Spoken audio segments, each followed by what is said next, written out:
Regardez un peu où je suis là. On pourrait penser à une simple colline bretonne. Mais pas du tout en fait. Il s'agit d'un tumulus de plus de 7000 ans. 130 mètres de long, 60 mètres de large le bestiau quand même. On a même mis une église dessus. Au début on savait pas que c'était un tumulus.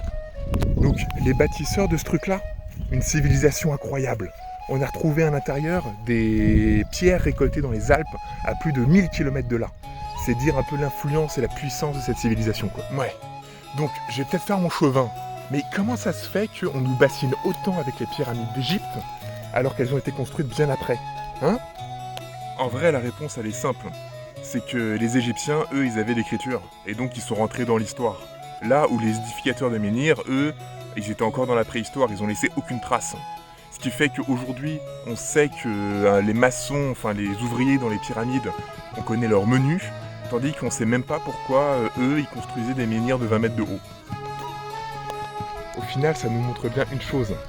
Le principal, c'est pas forcément l'histoire, mais c'est la manière de la raconter.